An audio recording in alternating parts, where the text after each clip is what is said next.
먼저 제16기 신임 회장님이신 이상용 회장님의 인사 말씀 들으시겠습니다.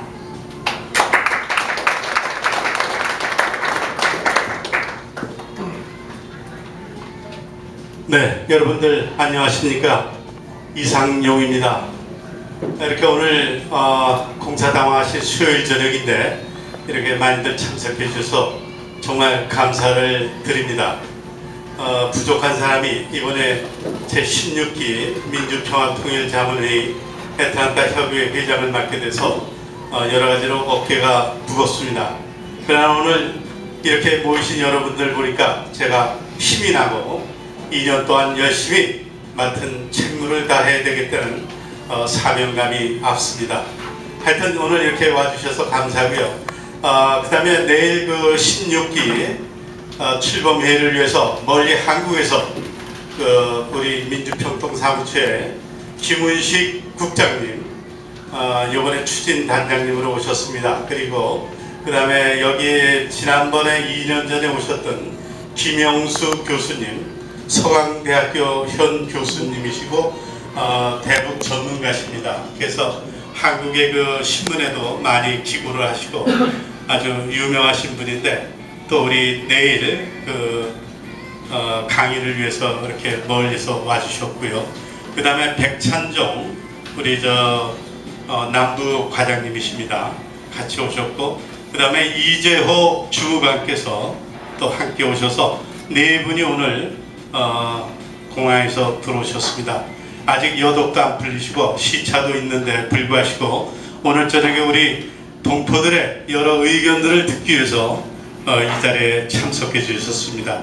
이따 소개 말씀드릴 때 여러분 뜨거운 박수로 환영을 해주시면 대단히 감사하겠습니다.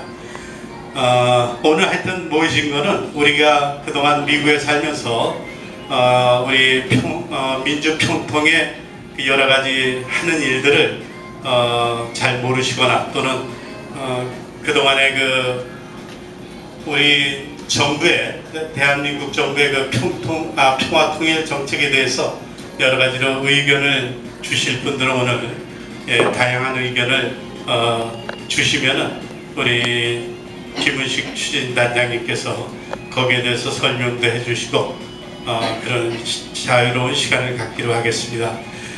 그럼 제가 소개를 해드리겠습니다. 먼저 오늘 김은식 추진단장님이십니다. 반갑습니다.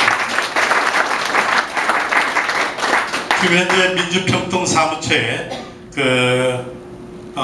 국장님으로 계시고 연구원이십니다. 다음에 우리 김영수 교수님, 현 서강대학교 교수님이십니다. 네, 백찬종 우리 남부과장님이십니다. 이재호 주무관이십니다.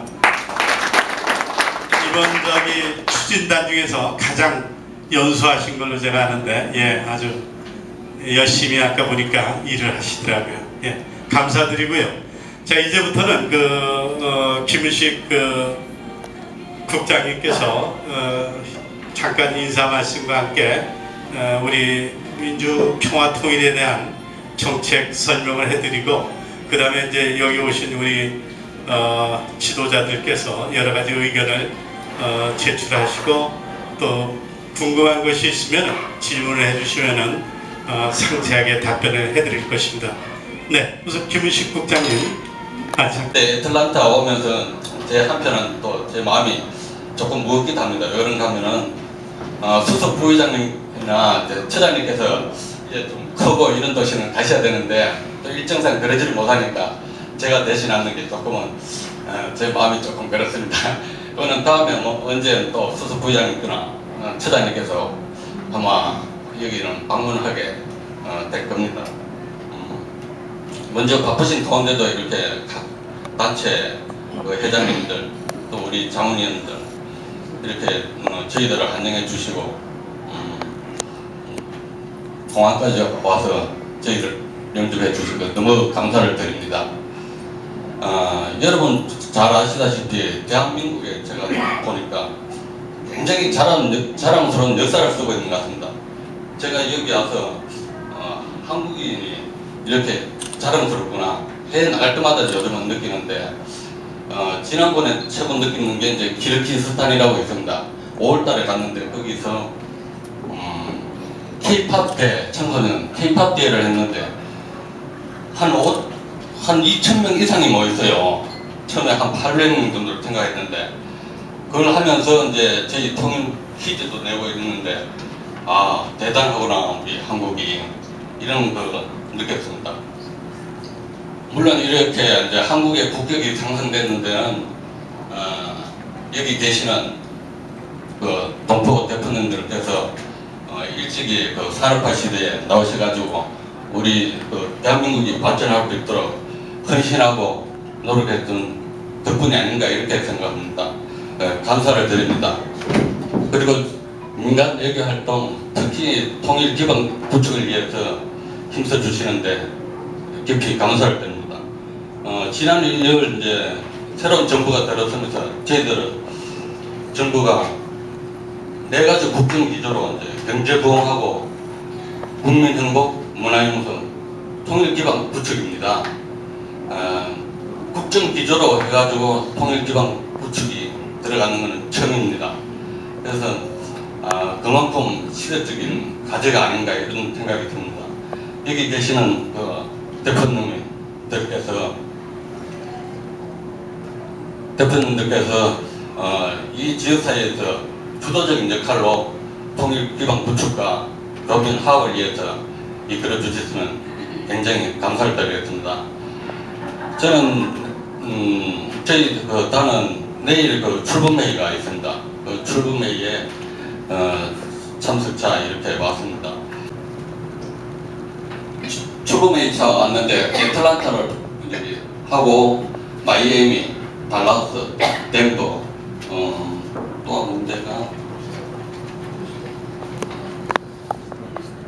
휴스턴 이렇게 5군데를 방문을 하고 갑니다.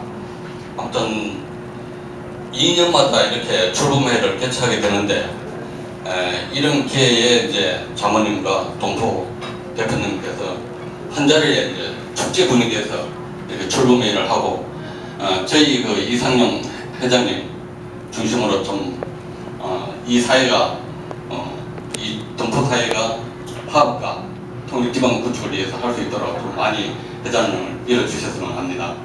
그리고 좀 전에 이제 소개받았지만 제가 이제 뭐 남북 관계에 대한 이런 전문가는 아닙니다. 사실 저는 이제 사무처에 대해서는 어떤 행정과 일을 기획하고 이런 파트 쪽에서 주로 일을 했고 여기에 이제 참석하신 교수님, 김영숙 교수님께서 이제 대북 관계 이런 거는 전문입니다. 그래서 질문을 이제 하실 때 저 사무처에 관계되는 답변은 제가 답변을 드리겠고요. 뭐 대북 관계나 이런 거는 김영숙 교수님께서 답변을 드리는 걸로 그렇게 하겠습니다. 그러면 감사드립니다.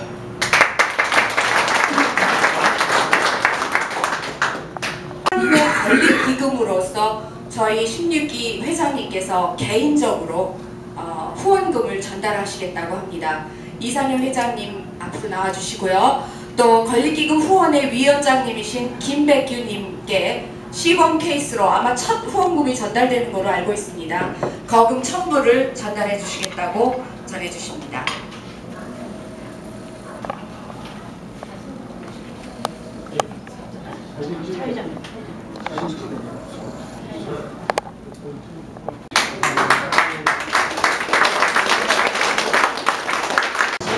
질문을 하겠습니다. 예.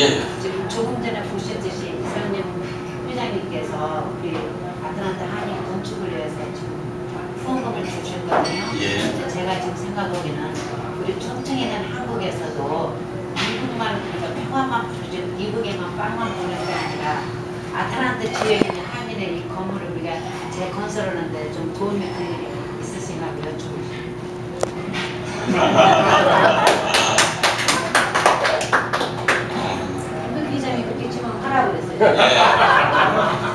좋은 질문이십니다. 좋은 질문이시고요. 그런 애석한 일이 있었는 데 대해서 진짜 저도 안타깝게 생각합니다. 여기 와서 들었는데 참 어떻게 그런 일이 있었나 이런 생각이 듭니다. 아무튼 뭐 애틀란타에 그 이런 열정을 가지고 또 새로 이렇게 건립을 추진하면은 잘 될 거라 생각합니다. 그리고 저희 뭐 국가 차원에서 뭐 이렇게 지원 이런 거는 제가 어떻게 답변을 뭐 부서도 아니고 답변을 못 드리겠습니다. 못 드리겠고 우리 뭐 사무처 차원에서는 제가 이제 가서 보고는 드리겠습니다. 보고는 드리는데 그 역시도 제가 예산은 뭐 별도로 배정된 게 없어서 확답을 못 드리겠습니다. 못 드리겠고 제 개인적으로 여기서 한 100불 정도를 내놓고 가겠습니다. 알겠습니다.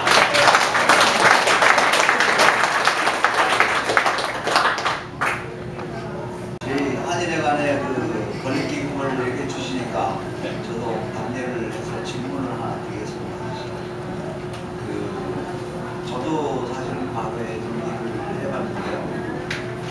통해서 사무처에서 그 모든 일의 행사라든가 그런 것들이 너무 갑자기 내려와요.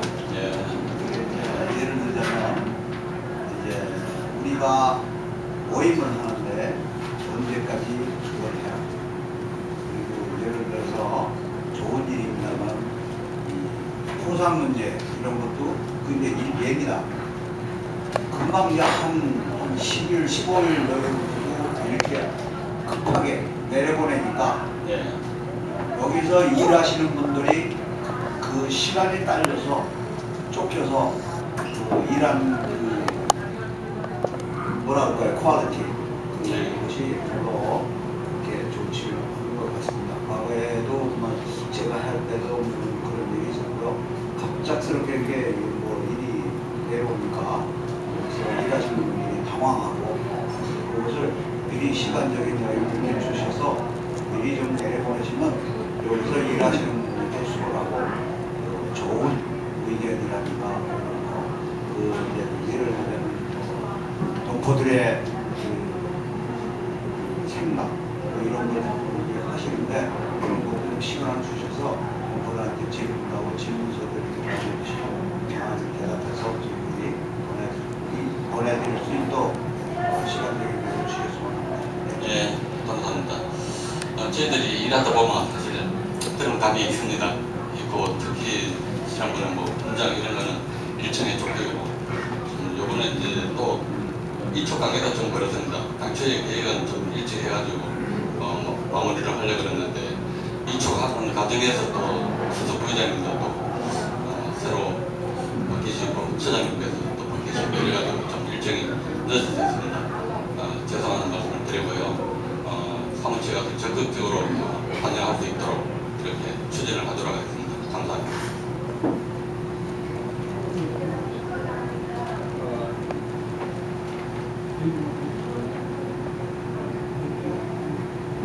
예, 저기 하나 드리는데 저 같은 경우는 일정 곳이고 애들한테 한 30년 살았는데 평통에 대한 저기 확실히 뭐라고 주신 걸 저는 생각을 했는데 그 평통에 우리 그 위원장 의장님이 지금 박근혜 대통령이죠.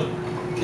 근데 그 평통위원님이나 그 회장님이 그 의견을 제출했을 때 그 정책이 진짜 반영이 되는 건지 아니면 그냥 명목상에 그냥 평통만 그 주위에 있는 건지 저희들로서는 그게 참 궁금했어요.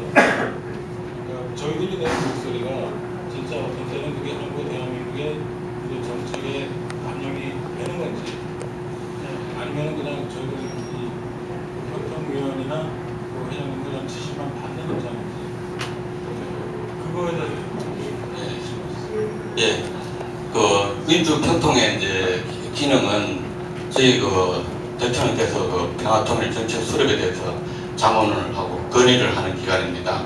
이제 대부분 보면 대통령께서 이제 자문하는 거는 조금 드물고요. 저희들이 이제 건의를 많이 합니다. 건의를 하면은 정책 보고서를 이제 작성을 해가지고 보고를 드리면은 각 부처에 이제 저희들이 협조도 하고 일부 반영되는 것도 있고 안 되는 것도 있습니다. 이제 저희 사무처는 보면은 기능이 통일에 관한 이제 국내 여론소름하고 어떤 국민적 합의 도출, 범민족적 의지나 역량 결집이거든요. 그래서 민주평통은 크게 두 가지 축으로 움직입니다. 한 가지는 그 자문건의 그야말로 통일 정책 보고서요. 이런 자문건의인데 이게 이제 분과위원회가 저희들 중앙에 10개 분과위원회가 있습니다. 10개 분과위원회인데 그게 상임위원회라고 그럽니다. 그 상임위원회 속에는 10개 분과위원회에서 분기별로 회의를 합니다. 그러나 분기별로 이제 정책들을 만들어 가지고 보고를 드리고 이렇게 합니다. 그리고 이제 또 한 축은 이제 각 지역별로 그야말로 이제 통일 활동입니다. 통일 활동 이제 여러 가지 그 사업이 많겠죠. 그런 활동을 하고 계시는데 저희들도 이제 국회에서 지적도 받고 하는데 확실하게 그 반영이 되는 게 뭐냐 이렇게 꼭 꼬집어서 그걸 말씀드리면은 그거는 좀 단편적으로 생각하는 거고 저희들이 이제 민주평등 좀 큰 차원에서 이제 통일의 역량을 결집을 하고 이런 차원에 그 인원으로 봤을 때 19,950명이 어떻게 실질적으로 자문을 하고 이렇게 되겠습니까? 회의 자체도 좀 운영이 어렵고 그래서 실질적으로는 이제 통일 운동체 중심으로 많이 하는 그런 상황에 있습니다. 그래서 아마 여러 가지 전 안보 그 정상회의 했었잖아요. 그런 거는 저희 사무처에서 건의를 해가지고 되는 겁니다. 위원님들께서 그 의견을 내셔가지고 그런 사례가 있습니다. 제가 지금 언더스탠드 못했던 것 같은데 제가 말씀드리는 거는 각 주마다 이제 평등이 있고요, 그렇죠? 그 위원님들이 있고 이제 회장님들이 있는데 그러니까 그분들이 내시는 그 목소리가 그 한국 거기에 정책에 조금씩이라도 뭐 반영이 될 수 있는 그 힘이 있는 건지 그러니까 제가 평통에서 모르니까요. 평통에 한정해가지고요. 그렇죠. 평통에 한정해도 반영이 되죠. 그러면서 저희들 그 사업을 펼쳐나갈 때 그걸 반영을 해가지고 피드백을 해드리고 내일도 이제 저희들이 그 사업 활동 방향을 16개에 대해서 어떠한 방향으로 갈 것인가 이런 걸 말씀을 드리거든요. 그러면 그에 대해서 이제 활동을 하시고 보고서가 오면 저희들이 다 취합을 해가지고. 왜냐면 여기 그 많은 분들이 저 같은 뭐 일정세나 이런 데는 이런 사람들은 진짜 평통이 뭐라는 데도 솔직히 몰라요.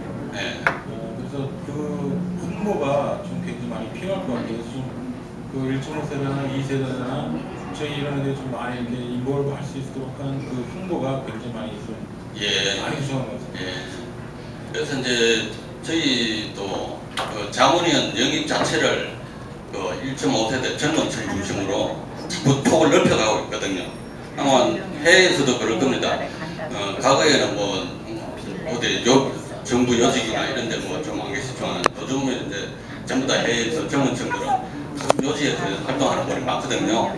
그런 분들은 이제 차차 더 영입을 해가지고 저희들은 어떤 통일 기반을 형성해 나가는데 좀 역할을 좀 주실 수 있도록 그렇게 자리를 만들어 나가고 있습니다. 오늘 해성 무산됐죠. 마지막 날 그저 추태가 북한도 있었는데 남쪽에서는 강한 어조로 이것이 마지막이다, 그죠? 그렇게 되면서 중대한 결정을 한다고 그랬는데 그 후에 연락이 없지 않습니까? 이게 어떻게 될지 한번 말씀해 주시고 이거가 앞으로 이제 금강산 문제나 또 여러 가지 대북관계에 큰 영향이 있을 것 같은데 뭐 시간도 많지 않은데 제가 이렇게 한번 질문했습니다. 교수님. 네. 마이크가 안 되네요, 그러면. 안 돼요? 그냥 안 된다니까. 예, 오늘 귀한 시간을 할애해서 질문을 해주셨기 때문에 내일 전반적으로 말씀드리기로 하고 짧게 말씀드리겠습니다. 지금 회장님께서 정확히 말씀해 주셨습니다. 연설문까지 하고 결렬되는 바람에 이길재 통일부 장관이 이제 앞으로 어떻게 할 건지 북한에 정확한 입장을 내놔라 그랬더니 북에서 의외로 안 내놓고 지금까지 오늘 오기까지도 없었습니다. 북도 대답하기는 어렵고요.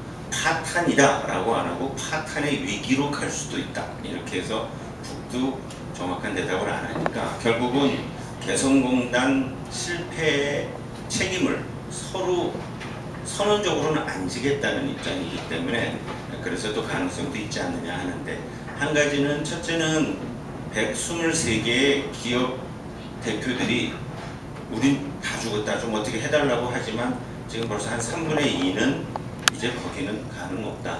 그래서 벌써 다른 데로 돌리고 있고요.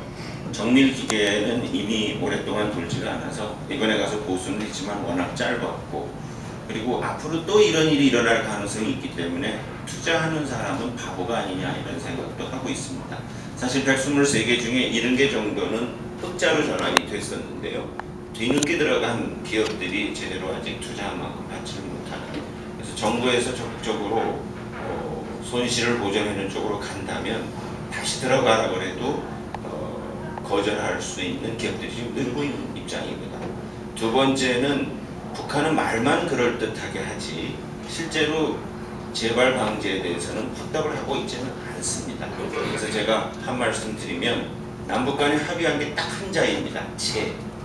우리는 재발 방지, 북한은 재가도. 그래서 그동안 열심히 했지만 우리는 재 하나밖에는 못했는데, 결국 개성공단은 갑과 을의 구조에서 늘 남북관계에서 갑이라고 하는 북한의 땅에 우리는 을로 들어갔기 때문에 우리가 제대로 할 수 있는 영역은 원래 없었던 것입니다.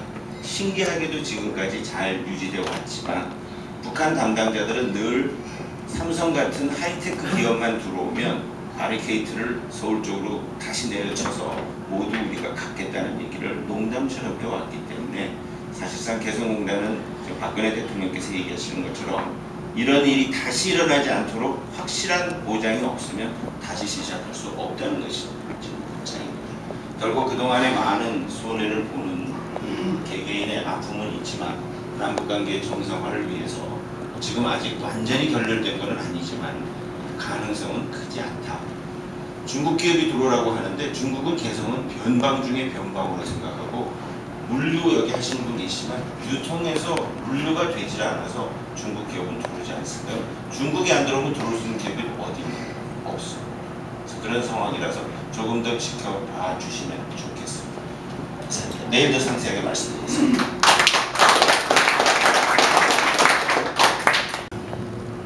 제가 평통 의원이 지금 4번째 지금 심기했습니다. 사실 그동안에 많이 느꼈고 하고 싶은 그런 내용이었습니다.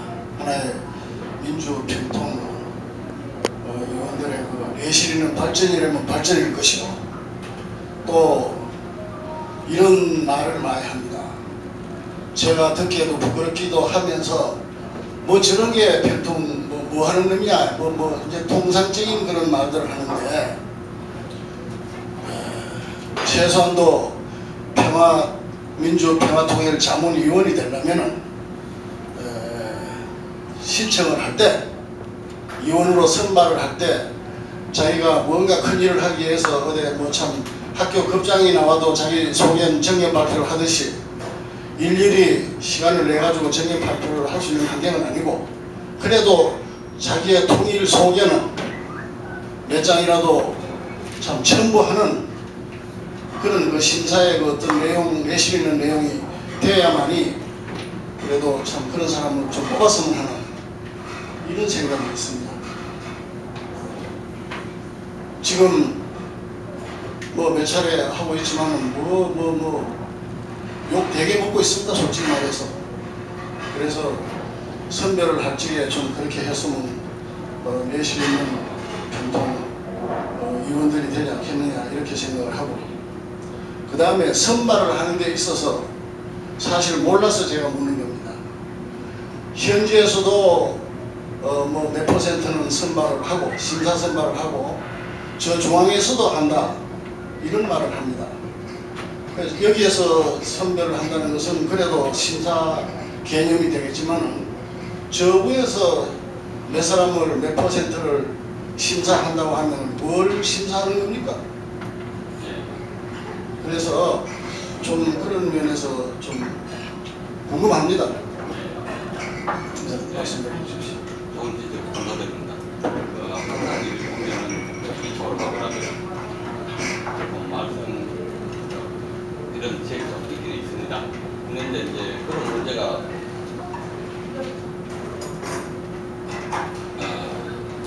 생기는 이유는 뭐 여러 가지가 있겠지만 저희들은 이제 일단 할 때는 해 지역별로 믿고 있습니다. 그게 추천위원회라고 있잖아요.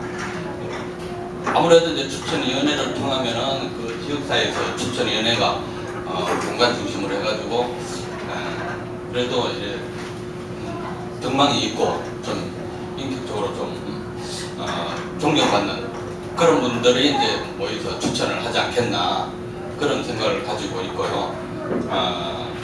중앙에서 이제 하는 거 그것 때문에 이제 항상 문제가 되는 것 같습니다.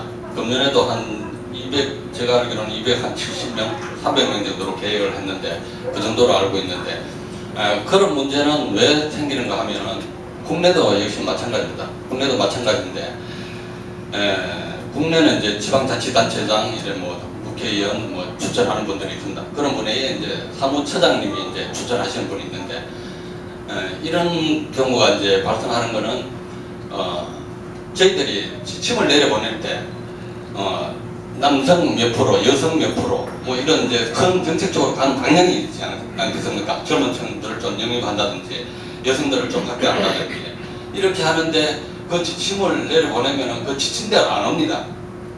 해보면은 그 지침 대로 안 오기 때문에 이제 젊은 층과 여성들을 이런 분들을 좀 생각해가지고 그런 분들을 중앙에서 해가지고 바로 내려가는 수가 있습니다. 그거는 좀 양해를 부탁드립니다. 아마 뭐 그런 분들이 간혹 뭐 지역사회에서 좀 지탄받고 이런 분은 안 돼야 되겠지만 갑자기 저희들도 이제 여론을 수렴해가지고 하기는 한다고 하는데 또 그런 미비점이 있는가 모르겠습니다. 네,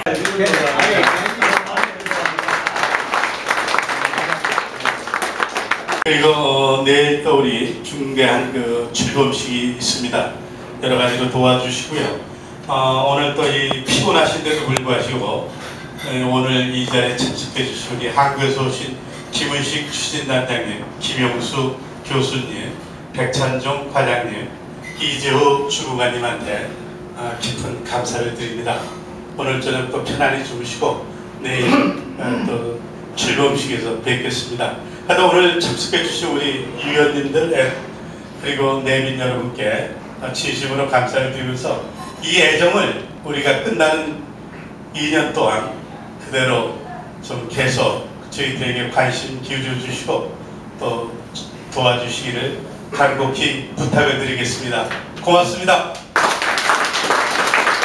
간사가 빠졌네. 간사가 빠졌죠. 맞아요. 꼭대기 계신 거 보세요.